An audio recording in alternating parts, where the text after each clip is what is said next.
now. Fire through the roof. I see some fire attack. As soon as they get off the roof, we can put it out. I copy that.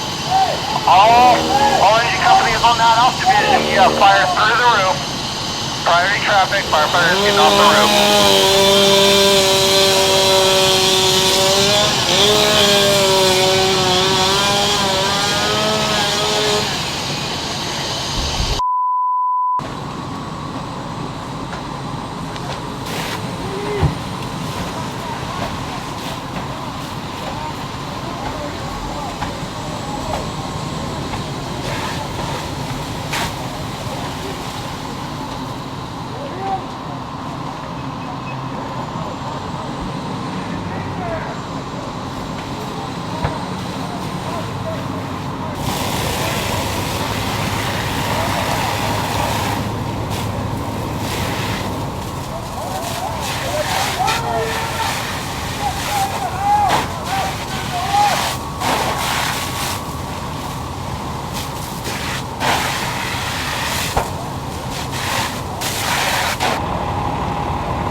Now, fire through the roof.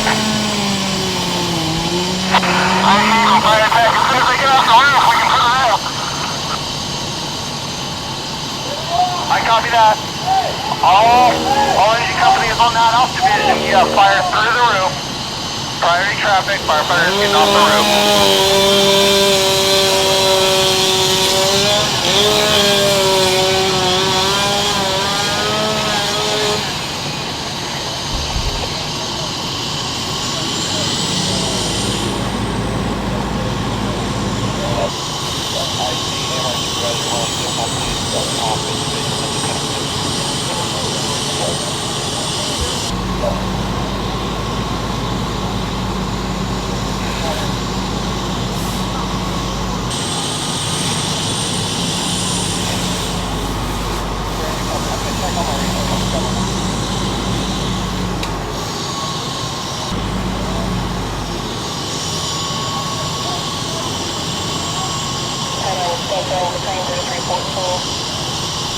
And 2 minutes medic staging at a 255 max 254. And 38 staging and engine 3353 now.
Jason Baltzley, JASON BALTZLEY. All right, and so do you live across the street or? Live 2 houses up. I looked out my window, heard a scream, saw a bunch of flame, called the fire department, then ran down here to see if anybody was in the houses. And once you got down here, what did you see? Backyard of this house here was on fire on the side. It had caught the roof of that next door house on fire. Those people had come out of the house. There was smoke coming out of the door. I ran to the door, see if there was anybody inside. A lady grabbed me, told me that everybody was out. And then the explosion of the tires, I think, and it caught the next house on fire. And I mean, we're hearing conflicting reports on how many houses were actually involved or affected. I mean, when you first got there, how many houses were you seeing on fire? Two. Well, one initially in one backyard. Okay. And I mean, kind of not how you had planned your night to go, I assume. No. No, but praise God, everybody's all right. So everyone got out safe? Everybody got out safe. That's all you can ask for. So. And do you know the amount of people or genders or anything like that on who lives in what homes? I think 2 men across the street. This guy would know a little bit better. 4 people in the house next to him. And any children, any pets? Yeah, a 2-year-old. She seems about 2. And was she home or was she? She was home. They had her out on the street here. So okay. She was screaming bloody murder. Those were the screams I heard. And then their dog was in the backyard. So I don't know what happened to him. Kendal, Kendal, last name Bortisser, Bortisser. I'm a fire captain with Calfire. Sir, take us through what crews encountered when they arrived here tonight. Sure, at about 12:30 this evening, Fire Communications received a report of a structure fire in the 1600 block of Tarleton Street here in Spring Valley. When units arrived, they had heavy fire showing from 2 different structures here. And because of the intensity of the fire, ordered a second alarm shortly after their arrival. What have been some of the firefighting tactics that they've been using? Well, what they're doing is right now is they are making entry into the structure. As I said, because they did have heavy fire upon arrival, that they started off fighting the fire as an exterior attack, but they're working their way in now and going to go in and knock down the hot spots and the fire that's inside the building. How about the head count on the homeowners and people living in the structure? You okay? We did have a report of a couple folks with smoke inhalation complaints upon arrival. Those folks have been evaluated now, and we have a couple medic units here at scene, and our folks are continuing to monitor the homeowners and the occupants of both of the structures. At one point, it may have been before you got here, but there were firefighters on the roof. Yes. And there were heavy flames coming through the roof, and they were pulled off. Right. In light of what the video that everybody has seen this week. Sure. Take us through the tactic there and the safety. Sure. Roof operations are a part of most structure firefighting operations, and the crews were on the roof to cut a ventilation hole so that they could exit the hot gases and smoke from the interior of the structure. And they were asked to come down. Yeah, once the fire escalated, they were pulled off the roof immediately. How dangerous is that? I guess there was some video we saw that, what was it, Seattle or something? A firefighter actually climbed the roof. Is that similar to what you guys were worried could happen on this one? Yeah, it was in Fresno, and any firefighting inherently is dangerous in itself. Roof operations are dangerous. Our folks are continuing to monitor the situation, and once they saw that the dangers were increased as a result of the folks on the roof, they were pulled off the roof. What are some of the things that firefighters encounter in a house fire this big when every room is going and everything's going? Well, the fire load. So, certainly the priority is going to be the safety of the occupants, ensuring that all of the occupants are out of the home. Once that's been determined, crews will initiate firefighting operations, get the fire knocked down, confine it to the location as best as they can, and extinguish the fire. As far as personnel goes, can you take us through how many, just rough estimate of how many engines and what units have shown up and what jurisdictions are assisting? Sure, we have approximately 12 engines here, truck company, light and air rescue, 3 to 4 chief officers, and assisting agencies include San Diego Fire Rescue, Heartland Fire Rescue, Bonita Fire Department, in addition to Calfire San Miguel. And it takes a long time to finally decide this is extinguished, right? They're going to be here a while. Yeah, crews will be here throughout the night, and obviously they have the additional challenge because we have 2 structures involved. So a normal single-family dwelling structure fire takes a lot of hours to extinguish, overhaul in itself, but in this case we have 2 structures, so they're going to be here for quite a few hours, ensuring that every fire is out and the fire is completely extinguished. Did any of the home residents and whatnot give you guys an idea of what area this fire started at? I've not received any word on what the cause of the fire was. Certainly the fire investigators are en route. They're going to do a thorough fire investigation, however long it takes, to determine what the cause of these fires was.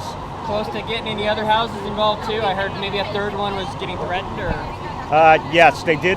They had the 2 that were involved, and they did have exposures to 2 additional structures behind the 2 fire buildings. And was that their main priority? I heard defensive pretty fast when I got here. Yeah, exposures are always a priority. I mean, we want to fight the fire from the uninvolved to the involved. So the goal is to prevent anything that's not burning from burning. And at that point, once that's been determined, the exposures have been covered and protected, continue to fight the fire and get it knocked down. There were some propane tanks. Was there any explosions when they got here? I did not hear any reports of any explosions or propane tanks. Can we confirm the amount of occupants in each residence? Cannot confirm that. I don't have a number. I do know that both occupancies are inhabited. There are folks that live in both of the homes. I don't have a number as to how many. And is Red Cross en route to the system, or do they have other plans, or do we not know yet? I can't confirm that, but I'm sure that they probably are, and if they're not, they will be shortly. Red Cross activation is a norm for any kind of event like this. These folks will be displaced as a result of the fire, so certainly we want to ensure that they're taken care of and that facilities and things like that are provided to the folks. It's so rare to have 2 houses. Yeah, So very. does that make you think something in between the houses? They're fairly close? Don't know. Yeah. I don't know. Yeah, I have not received any information as to any kind of a cause. So as I said, they'll be taking a real close look at that to determine what happened here.